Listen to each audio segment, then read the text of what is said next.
Donc, après avoir parlé de l'United Negroes Improvement Association, on va parler du du rastafarisme. On fait une parenthèse sur le rastafarisme. Qui a déjà entendu parler du rastafarisme? Ouais. Donnez-moi quelques idées qui vous viennent quand je dis rastafari. C'est quoi qui vient? C'est l'acier. Qui? Ok, quoi d'autre? Végétarisme, Bob Marley, ok? Donc différents noms du rastafarisme. Alors qu'est-ce que c'est que le rastafarisme? C'est quoi le rastafarisme? Une religion, c'est une religion. Et quel est le dieu de cette religion? Jah. Alors Jah, pour la petite histoire, Jah c'est une translittération de la première partie du nom de Dieu. Okay, le nom de Dieu, on le trouve dans la Bible, c'est le tétragramme qui s'écrit Yod, Wa ou E en hébreu. En français, on pourrait dire YHWH. Et la translittération, les deux premières parties YH se prononcent Yah. Maintenant, ce qui se passe, c'est que dans certaines Bibles, dans la King James par exemple et dans la Darby, ça va, au lieu d'être rendu Yah, ça va être rendu Jah. Okay, et par exemple, il y a des personnes qui vont dire Jéhovah. Okay, il est impossible que le nom de Dieu soit Jah ou Jéhovah parce que le J n'existe pas en hébreu. C'est Yeh. Donc, Yah. Et le nom de Dieu au complet, YHWH, la prononciation très certainement serait non pas Jéhovah, mais serait très proche de Yahuwah. Vous avez entendu Yahweh déjà? Ok. Yahweh, mais ce serait très certainement plus Yahuwah. Parce que si on prend les noms des prophètes tels que Élie ou tels que Jérémie, à la fin de leur nom, on a les trois premières lettres du nom de Dieu, et leur nom se prononce ainsi. Pour Élie, c'est Eliyahu. Pour Jérémie, c'est Yeremiyahu. Et donc le nom de Dieu, le début du nom de Dieu se prononce Yahou. Et très certainement la fin ce serait Wa comme le début, donc Yahuwah. Très certainement Yahuwah, Yahweh, Yahweh. Quelque chose comme ça. Donc c'était pour la petite histoire. Donc Jah est le dieu du rastafarisme. Et qui est-ce qui est désigné par Jah? Haïlé Sélassié, qui était empereur d'Éthiopie. Haïlé Sélassié qui était empereur d'Éthiopie. Alors d'où vient cette religion, le rastafarisme? Qui est-ce qui a créé le rastafarisme? On va voir que c'est une création franc-maçonnique comme les témoins de Jéhovah ou les mormons. Alors le dieu du rastafarisme, c'est donc Jah, Haïlé Sélassié, empereur d'Éthiopie. L'un des noms d'Haïlé Sélassié, c'est Rastafari Makonnen, okay, d'où rastafarisme. Alors, dans le Daily Gleaner, en 1924, on apprend ceci de James Morris Webb. Alors James Morris Webb était un pasteur baptiste qui a fait une prophétie, et voilà ce qu'il disait: regardez vers l'Afrique où un roi noir sera couronné qui mènera le peuple noir à sa délivrance. Alors ça, c'est pas une prophétie chrétienne du tout, mais en tout cas, c'est une prophétie qu'il a fait. Et cette prophétie du pasteur James Morris Webb a été attribuée à Marcus Garvey. On l'a attribuée à Marcus Garvey. Et donc, quelques années après 1924, lorsque Haïlé Sélassié va être couronné empereur de la Trinité, on va dire: ah, Marcus Garvey qui avait fait cette prophétie est un prophète, il avait annoncé le couronnement du premier roi noir, quoi qu'Haïlé Sélassié ne soit pas main noire là, mais bon. Et donc, Marcus Garvey va passer pour un prophète. Voilà ce que dit Marcus Garvey dans Philosophy and Opinion. Laissons le Dieu d'Isaac et le Dieu de Jacob exister pour la race qui croit au Dieu d'Isaac et de Jacob. Nous, les Noirs, croyons au Dieu d'Éthiopie, le Dieu éternel, Dieu le Fils, Dieu le Saint-Esprit, le Dieu de tous les âges. C'est le Dieu auquel nous croyons et nous l'adorons à travers les lunettes de l'Éthiopie. Alors ma question, c'est: si vous ne savez pas le Dieu d'Isaac et de Jacob, quel Dieu vous servez? Parce qu'en dehors du Dieu d'Isaac et de Jacob, il n'y a pas d'autre Dieu, il n'y a que des idoles et des démons. C'est tout. Le 2 novembre 1930, en Éthiopie, le Tafari Makonnen, le Rastafari, est coiffé de la couronne sacrée du Négusa Nagast, roi des rois, sous le nom de Haïlé Sélassié Ier, puissance de la Trinité. Alors, on va essayer d'enquêter un petit peu sur Haïlé Sélassié et voir qui était cet homme.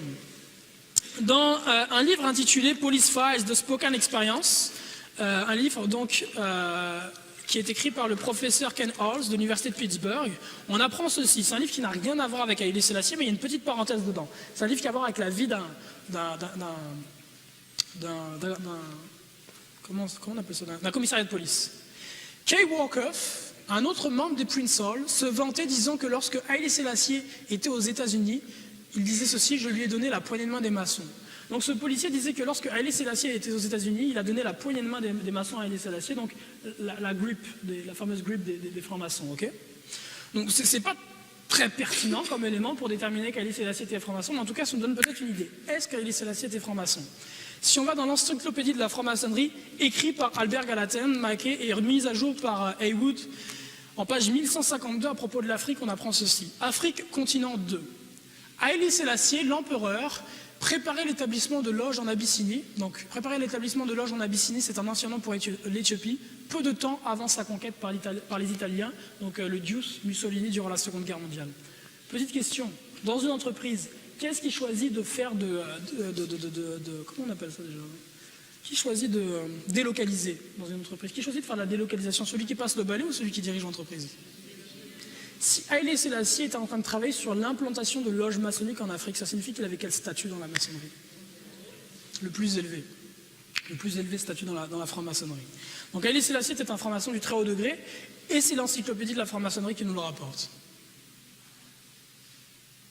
Alors, au niveau du rastafarisme, en fait, on a un dieu. Le dieu du rastafarisme, c'est Haïlé Sélassié. Il y a un prophète qu'on appelle le Moïse noir, c'est Marcus Garvey. Et il y a 4 apôtres dans le rastafarisme. Donc ces 4 apôtres-là, ce sont les 4 hommes qui ont sillonné les routes de la Jamaïque pour prêcher l'évangile du rastafarisme, à savoir que Haïlé Sélassié est le Messie revenu, il est l'Emmanuel, et c'est à travers lui que nous aurons la libération. Alors, qui sont les 4 apôtres? Henry Archibald Dunkley, qui était toujours en vie en 1991, Leonard Percival Howell, qui est mort en 1981, Joseph Eibert et Robert Hines. Parmi ces 4 pères fondateurs-là, y a-t-il des francs-maçons? Si on parle de Percival Howell, il est surnommé le premier Rasta, il est aussi surnommé Gong ou Gigi Mara. Et il a publié un livre qui s'intitule The Promise Key. Quand on parle des clés promises, ce mot-là est un mot qui fait partie de la pensée franc-maçonne. Okay, vous vous souvenez, hier on lisait certains livres de Manny Penmore Hall, un auteur franc-maçon, et le livre s'intitulait Les clés perdues de la franc-maçonnerie, The Lost Key of Freemasonry, for example. Percival Howell, on voit que son surnom est Gong. Connaissez-vous le nom du label de Bob Marley? Le label de Bob Marley, ça vous dit quelque chose? Tough Gong. Le label de Bob Marley, c'est Tough Gong.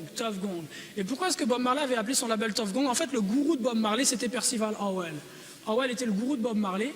Et à la fin de sa vie, Howell a fini de manière lamentable. À force de fumer de la weed, donc du cannabis, il est devenu complètement fou en fait à la fin de sa vie. Non seulement fou, mais il avait beaucoup de problèmes avec la police, avec la justice. Et en fait, ce que disait Bob Marley, c'est que moi, je ne finirai pas comme Gong, je serai plus fort que le Gong. Tough, qui veut dire donc fort, Tough Gong. Donc Bob Marley disait je serai plus fort que Gong, je serai plus fort que mon gourou, je ne me laisserai pas abattre comme lui. Donc d'où le nom du label de Bob Marley, Tough Gong. Dans Modern Blackness par Deborah Thomas, au chapitre 1, page 289, on apprend ceci. Les fondateurs du rastafarisme, généralement identifiés comme Howell, Eibert et Dunkley, comme Bédouard d'avant eux, donc c'est une autre secte qu'il y avait eu en Jamaïque, ont tous été influencés par l'organisation de Garvey, qui était franc-maçon. Dans Reggae Roots par Wayne Shane, en page 242, parmi les premiers Rastafari étaient Eibert, Dunkley et Howell. Eibert avait vécu au Costa Rica, où il avait rejoint l'ancien ordre mystique d'Éthiopie et était devenu un maître maçon avant de retourner en Jamaïque. L'ancien ordre mystique d'Éthiopie, c'est quoi comme ordre? C'est un ordre de Black Shriner. Et tout à l'heure, on disait que pour être Black Shriner, il faut avoir quel degré de la franc-maçonnerie? 32e degré. Degré auquel on l'a appris hier, et on est luciférien et les cultes pratiqués sont lucifériens. Archibald Dunkley et Nathaniel Eibert étaient membres du Secret Egyptian Masonic Order, The Great Ancient Brotherhood of Silence ou Ancient Mystic Order of Ethiopia, nous dit Spencer dans Doit Jésus en page 14. Donc pour résumer, le rastafarisme c'est un dieu, Haïlé Sélassié, franc-maçon de 33e degré, un prophète, Marcus Garvey, franc-maçon du 14e degré du rite de York, qui est l'équivalent du 33e degré du rite écossais, Joseph Eibert, qui était donc... il faut que je modifie ça, qui était maître maçon, mais qui était donc Black Shriner avec Dunkley, ils étaient tous les deux Black Shriner, donc franc-maçon qui avait au moins le 32e degré. Pour Howell, je n'ai pas de preuve qu'il était franc-maçon, mais ses écrits sont des écrits qui mettent en avant la pensée maçonnique et la philosophie maçonnique, donc je suis quasiment certain qu'il était franc-maçon, et Robert Hines, on a très peu d'informations sur lui. Mais sur les 6 personnages qui ont créé cette religion-là, on a les preuves formelles qu'au moins 4 d'entre eux étaient des francs-maçons du plus haut degré. Ce qui fait du rastafarisme une doctrine qui a été créée par le Vatican. Le Vatican a créé les jésuites ont créé la maçonnerie et la franc-maçonnerie a créé le rastafarisme. Donc qui tient les rênes du rastafarisme? Et qu'est-ce qui est sorti du rastafarisme comme culture? Culture reggae, ragga dancehall. Cette culture-là, qui est une culture de perdition, qui est faite pour ramener toute une jeunesse en enfer, est dirigée par la franc-maçonnerie et par le Vatican derrière. Le Bob Marley que vous voyez là, qui a l'air d'un révolutionnaire et qui chante des chansons d'amour, au jour du jugement sera jugé par l'Éternel pour les abominations qu'il a faites. Il est vu dans le monde dans lequel on vit comme un homme qui a lutté pour la liberté et la paix et qui a chanté l'amour. Il a établi le culte d'un homme et il n'y a rien de plus abominable aux yeux de Dieu. Et la parole de Dieu, la Bible déclare que celui qui met sa confiance dans la chair est maudit par l'Éternel. Il a consacré sa vie à répandre le culte d'un homme, Haïlé Sélassié, ce qui est en abomination aux yeux de Dieu. Je souhaite qu'il se soit repenti à la fin de sa vie, j'ai des doutes là-dessus, mais l'œuvre de sa vie est une œuvre qui est abominable aux yeux de Dieu. Et le fait d'écouter cette musique-là vous rend abominable aux yeux de Dieu. Dieu ne prend aucun plaisir à la glorification de l'homme devant Dieu. La parole de Dieu, la Bible dit que Dieu ne laissera pas sa gloire aux idoles. Il ne donnera pas sa gloire aux idoles.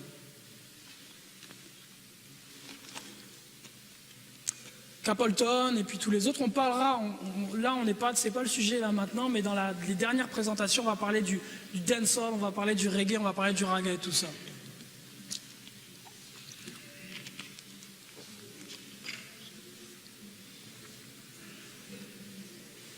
Et c'est ce que font aujourd'hui, c'est ce que continuent de faire aujourd'hui tous les grands chanteurs du reggae, ragga dancehall. Si vous pensez à Sizzla par exemple, à l'époque où j'avais des dreadlocks et que je fumais des joints, j'étais un grand fan de Sizzla.